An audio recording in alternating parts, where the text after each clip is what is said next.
अमावस की वो काली रात अजीब सा सन्नाटा ओढ़े लेटी हुई थी। रात के करीब 11:30 बज रहे थे। बीच बीच में कभी कुत्तों के भौंकने या कभी उनके रोने की आवाज़ आती, जिससे वो सन्नाटा थोड़ा सा भंग हो जाता। उस स्याही सी काली रात के अंधेरे में जब दुनिया नींद की आगोश में थी, तब शमशान में स्थित सबसे पुराने पीपल के पेड़ के नीचे कुछ हलचल हो रही थी, जिससे शमशान में दिन में भी लोग आने से डरते। और उसी शमशान के पीपल के पेड़ के नीचे 28 से 29 साल का एक नौजवान देवदूत बहुत ध्यान से कुछ तैयारियों में जुटा हुआ था। उसके मोबाइल का टॉर्च जला हुआ था और उसने उसे एक पेड़ के नीचे एक पत्थर से टिका कर रखा था। टॉर्च की रोशनी में वह थैली में देखता है। थैली से कुछ सामग्री निकाल कर पेड़ के नीचे इकट्ठा कर रहा था। वो कुछ ही देर में वह अपने साथ लाए झोले का सारा सामान जमीन पर निकाल चुका था। शराब की बोतल, तेज गंध वाला इत्र, काला कपड़ा, आटा, कोयला, एक काला मुर्गा, माचिस और एक लोहे की छुरी।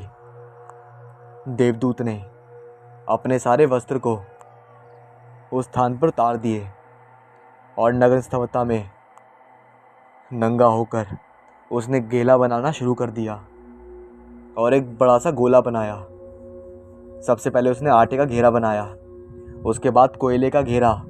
तीनों घेरे तैयार होने के बाद वह उस घेरे के अंदर पालथी मारकर बैठ गया। कुत्तों की आवाज़ बंद नहीं हो रही थी, जो कि बार बार रोए जा रहे थे। हालांकि बीच बीच में मुर्गे की आवाज़ आती। पेड़ के ऊपर को जुगनू मंडरा रहे थे। ऐसा लग रहा था किसी ने पेड़ की डाली पर कोई बल्ब बांध दिया हो। लेकिन देवदूत इन सब बातों से बेखबर पूरी तल्लीनता से वो कर रहा था जिसके लिए वो यहाँ आया था। देवदूत बहुत सावधानी से अपने साथ लाए इत्र को चारों दिशाओं में छिड़क रहा था। फिर बचे हुए इत्र को उसने अपने बदन पर मल लिया और समय एक ऐसा मोड़ ले चुका था जब हल्की हल्की हवा चलने लगी थी। इसीलिए दीपक जलाने में उसे काफ़ी दिक्कत हो रही थी। लेकिन 3-4 बार असफल होने के बाद उसने माचिस से पहले दीपक को जलाया। फिर धूप को उसका धुआं तुरंत ही वहाँ फैलने लगा। उसके बाद उसने लोहे की चाकू को ध्यान से देखा। मन ही मन वो कुछ बुदबुदाया। कुछ पलों के बाद पंखों की पोड़ाहट की आवाज़ आने लगी, जिसने सन्नाटे को पेड़ से बांध दिया। और फिर से वह छा गई, वही खामोशी। वह भी अब बिल्कुल शांत हो गया था। उसकी आंखें बंद थी और वह साधना में लीन हो गया था। पिछले एक हफ्ते से वह हर रात शमशान में आकर यही प्रक्रिया बार बार किए जा रहा था। हर रात सभी सामग्रियों के साथ वह शमशान में आता और आधी रात से साधना शुरू कर देता। ये साधना सुबह के 3 बजे तक चलती। फिर वह वापस अपने घर लौट जाता। लेकिन आज जब उसने अपनी साधना समाप्त की तो उसके दिमाग में एक ही चीज़ चल रही थी, कुछ नहीं हो रहा यार, कोई फ़ायदा नहीं, सबका सब गलत है। 1 हफ्ता हो गया लेकिन अब तक कोई अनुभव नहीं हुआ। मैं कल से साधना के लिए आऊँगा ही नहीं। देवदूत का धैर्य जवाब दे रहा था और इसका पहला कारण तो ये था कि उसने जिस उम्मीद के साथ साधना शुरू की थी उसका फल उसे नहीं मिल रहा था। और दूसरा कारण था पीपल के पेड़ पर भूत प्रेत पिशाच का भी वास होता है। उनके प्रकोप से बचने के लिए वह साधना के समय 3 घेरे बनाया करता। भूत से तो बच जाता, लेकिन रात को निकलने वाले कीड़े उसे लहूलुहान कर देते, जिसकी वजह से वो साधना तो करता लेकिन दर्द से वह बेचैन हो जाता। हर दिन उसका पूरा शरीर रक्त से भर जाता। उन कीड़ों के काटने के कारण उसके पूरे शरीर पर लाल लाल निशान उभर गए थे। जितनी उम्मीदों से देवदूत ने साधना शुरू की थी, उन सारी उम्मीदों पर पानी फिर गया था, क्योंकि एक हफ्ते बाद भी उसके हाथ खाली थे। उसके हाथ की रेखाएं अब भी उससे नाराज थीं। अगले रोज वह साधना के लिए शमशान नहीं गया, लेकिन उसका नहीं जाना उस पर एक बड़ी मुसीबत बनकर टूटा। आधी रात को उसे लगा कि उसे किसी भी हवा में उठाकर नीचे फेंक दिया। उसने चारों ओर देखा और बोला, कौन है? कौन है? कोई दिखाई क्यों नहीं दे रहा? और इधर उधर देखा तो उसे कोई नजर नहीं आया। उस रात उसके साथ 3 बार ऐसा ही घटा। उसे समझ नहीं आ रहा था कि उसके साथ हो क्या रहा है। रात को डरते डरते वह किसी तरह सो गया। सुबह जब उसकी नींद खुली तो उसके मुंह से एक भयानक जोर की चीख निकली। उसके शरीर पर एक भी कपड़े नहीं थे। उसका पूरा शरीर फैसिंग वाले नुकीले दांतों से बंधा हुआ था, जिसके कारण ही उसके पूरे शरीर से खून निकल रहा है। साथ ही उसके घाव पर मक्खियां भिनभिना रही हैं, और वहीं एक तरफ से मक्खियों को भगाता है तो मक्खियां दूसरी तरफ जाकर बैठ जाती। उसके शरीर से निकला खून धीरे धीरे जमीन पर इकट्ठा हो रहा था, और उसके घाव पर मंडराने वाली मक्खियां अब अपना स्थान बदल चुकी थी, और अब वह जमीन पर जमा खून चाट रही थी। ये देखकर देवदूत जोर से चीखता है, लेकिन ये क्या? इसके बाद उसकी नज़र अपने शरीर पर जाती है। वो देखता है ये तो बिल्कुल ठीक है। ना तो उसका शरीर बंधा हुआ है और ना ही उसके शरीर से खून निकल रहा है, और वो मक्खियाँ तो नज़र ही नहीं आ रही थी। अगली रात भी उसके साथ वही हुआ, लेकिन इस रात का अनुभव पिछली रात से भी भयानक था। आधी रात के बाद उसे ऐसा लगा कि कोई स्त्री उसे लगातार घूरे जा रही है, और उसे स्त्री के मुंह से खून की बूंदें भी टपक रही थी, जो कि उसे साफ साफ नजर आ रही थी। मांस का एक टुकड़ा उसे स्त्री के मुंह में दिखाई पड़ रहा था, और जब देवदूत की नज़र अपने शरीर पर जाती है तो वो देखता है वह मांस का टुकड़ा उसी के शरीर से नोचा गया है, जिसके कारण खून की धार फूट रही है और उसकी चादर उसके खून से बह गई है। दर्द और दहशत में आकर जब वह जोर से चिल्लाता है तो आसपास की सारी चीज़ें उसे फिर से सामान्य देने लगती हैं। लगातार घट रही घटनाओं से वो पागल हो गया था। वो बिल्कुल अपना चैन खो बैठा था। एक दिन जब वह उदास सा कमरे में बैठा अपने पंखे को गौर से देख रहा था, तभी उसे कुछ याद आता है। देवदूत को अपनी गलती का एहसास होता है। उस रात वह फिर से शमशान में साधना के लिए जाता है। 2 दिन तक उसके साथ कुछ नहीं घटता, लेकिन तीसरे दिन उसे ऐसा लगता था कि जब वह मंत्र जप रहा होता है तो कोई औरतें बातें कर रही हैं, लेकिन वह क्या बातें कर रही हैं उसकी समझ में नहीं आता। उसे यह एहसास अब हर दिन होने लगा था कि कई औरतें उसके पास आकर बातें करती हैं, लेकिन वह अपनी आंखें नहीं खोलता था। साधना के कुछ दिन बीत जाते हैं। एक रात उसे समझ में नहीं आता है कि मंत्र जाप के समय कोई औरत नहीं बल्कि सिर्फ एक औरत की आवाज़ उसके कानों में आ रही है, जो उससे कह रही है, ये सब क्यों कर रहा है तू? मार दूंगी, चला जा भी, चला जा। हाथ से तुझे नहीं पता तो क्या कर रहा है, किसके लिए कर रहा है तू? मार दूंगी मैं। देवदूत ये सुनते ही डर से कांपने लगता है, लेकिन उसने अपनी आंखें नहीं खोली और मंत्र जाप करता रहा। अगले दिन से उसे वो आवाज़ और भी तेज सुनाई देने लगी। उसे ऐसा भी लगता कि एक साथ पायलों की कई आवाज़ें आ रही हैं, तो कभी चूड़ियों की। इसी बीच उसे ये भी एहसास होता है कि उसकी पीठ पर कोई अपने नाखून से खरोच रहा है। कुछ महीनों बाद अपने बड़े से बंगले में बैठा देवदूत चिमनी में ताके जा रहा था। उसके हाथ में सिगरेट थी। बीच बीच में वह कश लगाता, फिर वो कहीं खो जाता। फिर वह मन में कहता है, सब कुछ तो पा लिया है और मुझे चाहिए भी क्या था। लेकिन फिर भी ना जाने क्यों ये अशांति कैसी, जिसने मेरे मन को पूरा खालीपन दे रखा है। मेरी जेबें भरी हुई हैं, लेकिन फिर भी मेरा मन क्यों नहीं लग रहा। अब सब कुछ उसके दिमाग के फ्लैशबैक में चालू होता है। कुछ दिनों पहले की बात है।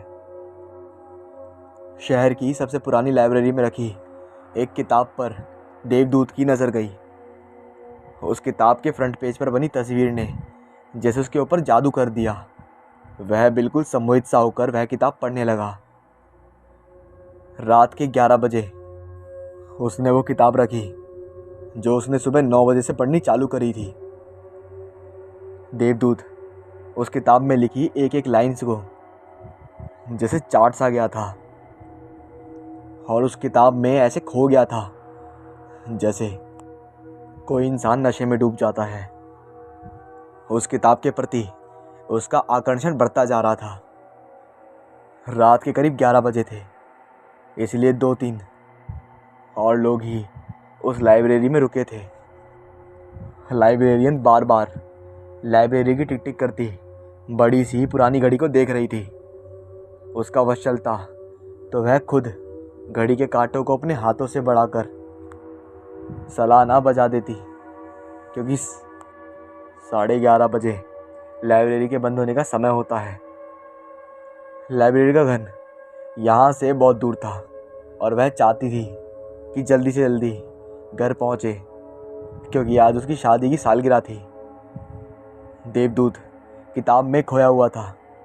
तभी उसके मोबाइल फ़ोन की घंटी बजी। उसने फ़ोन की ओर देखा तो उसमें लिखा आ रहा था, राजेश कोहली। ये देखते ही वो फ़ोन की ओर देख रहा था और सोच में पड़ा हुआ था कि वो फ़ोन उठाए या ना उठाए। इतनी देर में लाइब्रेरी में जो भी लोग बैठे थे सभी उसकी ओर घूर के देखने लगे। लाइब्रेरियन का मूड तो पहले ही ख़राब था और उसने भी देवदूत की ओर गुस्से से देखा और इशारे इशारे में उसने लाइब्रेरी के उस बोर्ड की तरफ उसे देखने को कहा जिसमें लिखा था, लाइब्रेरी में मोबाइल फ़ोन को स्विच ऑफ रखें या साइलेंट मोड में। देवदूत ने आंखों ही आंखों में उसे सॉरी कहा और फ़ोन लेकर लाइब्रेरी के बाहर आ गया।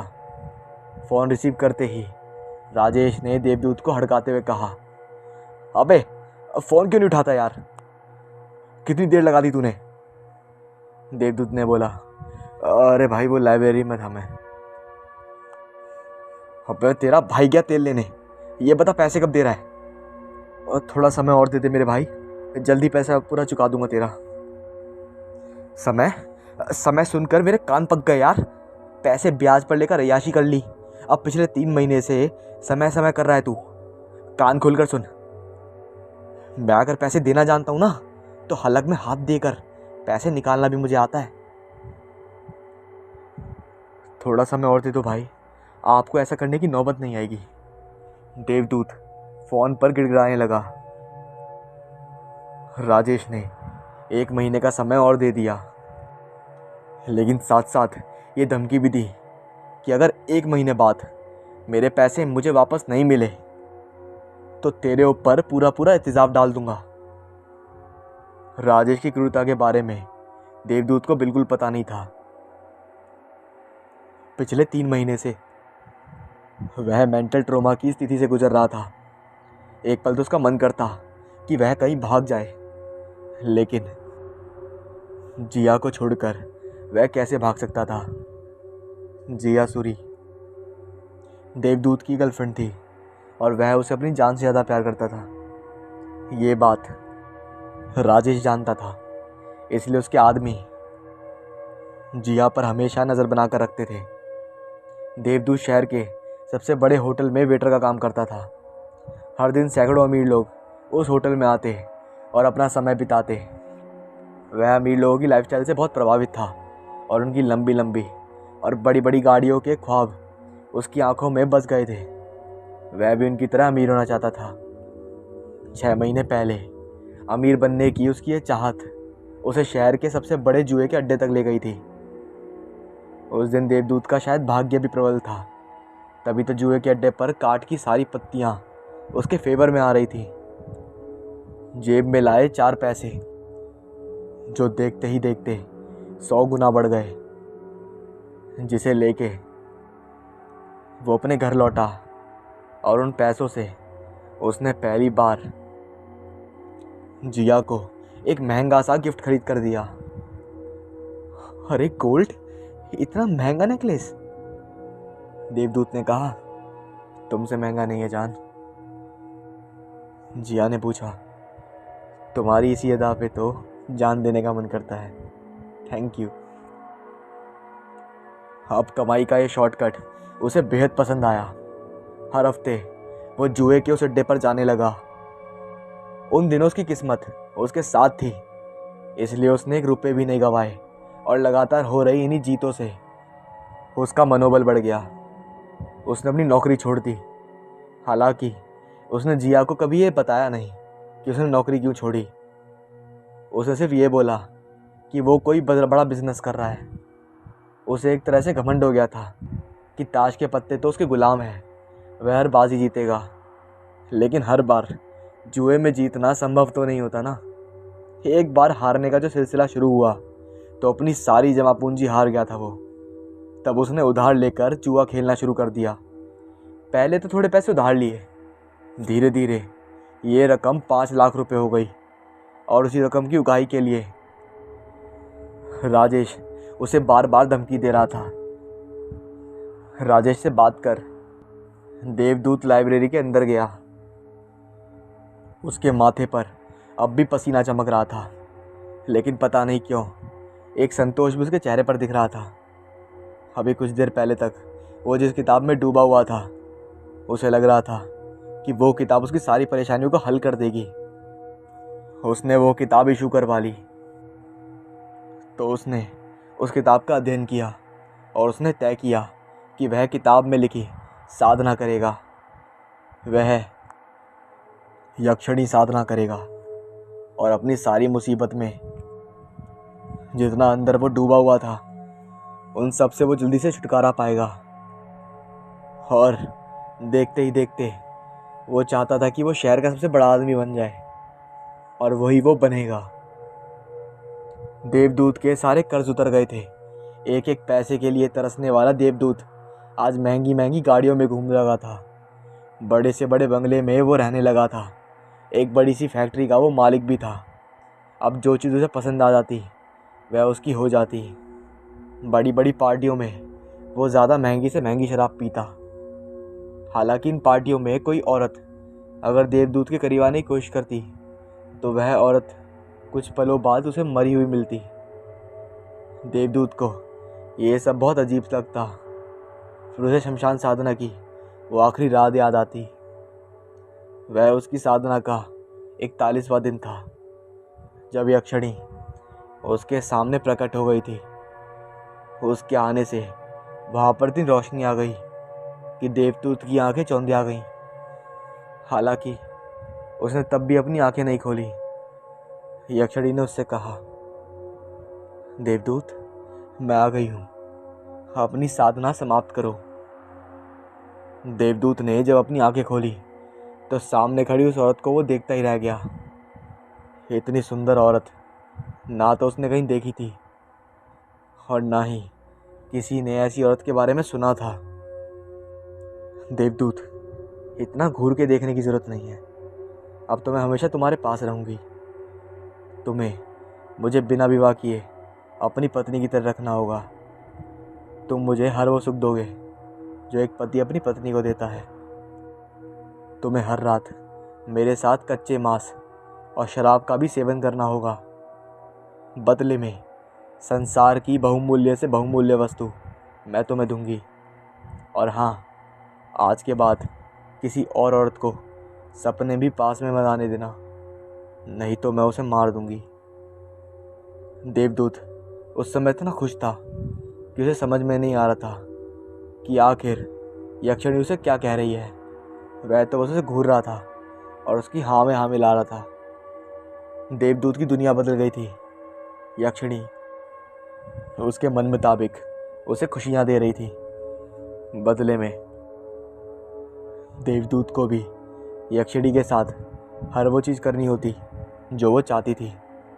लेकिन वो कहते हैं ना कि इंसान की फितरत है कि जब उसके पास ये चीज़ नहीं होती तो वो उसके लिए परेशान हो जाता है, लेकिन जैसे ही उसके पास वो चीज़ आ जाती है तो वह फिर उसकी वैल्यू कम हो जाती है। देवदूत के पास सब कुछ था, लेकिन फिर भी वो अकेला था। वह चाहता था कि वह अपना घर बसा ले। अब यक्षिणी के साथ विवाह तो नहीं किया जा सकता था, वह पत्नी की जगह तो नहीं ले सकती थी। 7-8 महीने उसे अय्याशी भरा जीवन और यक्षिणी का साथ बहुत मज़ा लगा, लेकिन अब ये चीज़ें उसे अच्छी नहीं लगती थीं। वह बोर हो गया था इन सब से। उसे अचानक जिया की याद आने लगी। हालांकि बीच में जिया उससे मिलने आई थी, लेकिन वह उस समय खुद नहीं इतना डूबा हुआ था कि उसने उसे इग्नोर कर दिया। जिया को लगा कि पैसा आने के बाद अब देवदूत बदल चुका है, लेकिन अब जिया के बिना उससे रहा नहीं जा रहा था। अब उसके आगे उसका मुस्कुराता चेहरा घूमने लगा था। जब जिया के हाथ उसके गालों को सहलाते थे तो वह दुनिया की सारी टेंशन भूल जाता था, और उसके साथ चाय की टपरी पर बैठना, बाइक में फुल स्पीड पर घूमना, सड़क किनारे खड़े होकर दोनों का गोलगप्पे खाना और सारी दुनिया भूल जाना, उसे पुरानी सारी यादें परेशान करने लगी थी। एक दिन वो तैयार होकर जिया से मिलने उसके घर जा रहा था। तभी यक्षिणी ने उसका रास्ता रोका और उससे प्यार करने की इच्छा जताई, लेकिन देवदूत का मन यक्षिणी से पूरी तरह भर गया था। उसने उसके आगे हाथ जोड़ लिए और कहा, मुझे माफ़ कर दो, अब मुझसे तुम्हारी सेवा नहीं हो पाएगी, मुझे मेरी नॉर्मल लाइफ चाहिए। देवदूत ये भूल गया था कि वो यक्षिणी उसके द्वार पर खुद नहीं आई थी, उसने उसे बुलाया था।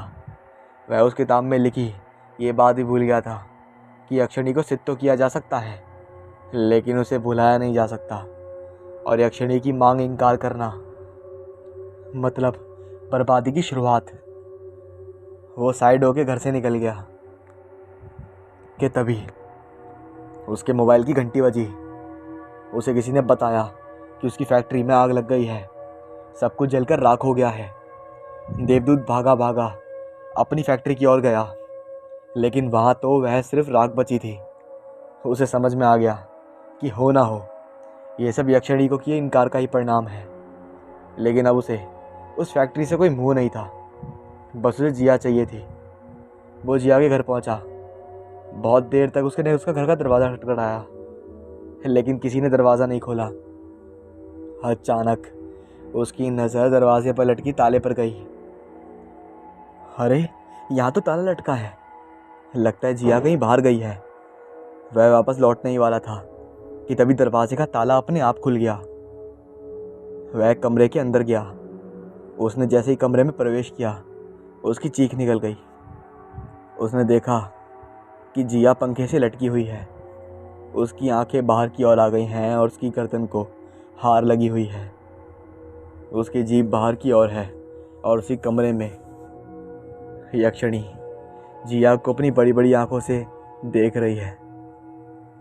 देवदूत ने आगे बढ़ने के लिए, तरक्की पाने के लिए शॉर्टकट का सहारा लिया, लेकिन अंत में उसके हाथ खाली के खाली रह गए। दोस्तों, ये कहानी ना सिर्फ इसलिए थी ताकि आपको ये बता सकूं कि तरक्की किसे पसंद नहीं होती। दुनिया की सारी सुख सुविधाएं कौन नहीं चाहता कि उसके कदमों में हो, लेकिन उसके लिए देवदूत जैसे शॉर्टकट को आजमाने से पहले इस बात को गांठ बांध लीजिएगा कि उसकी बहुत बड़ी कीमत आपको चुकानी पड़ेगी।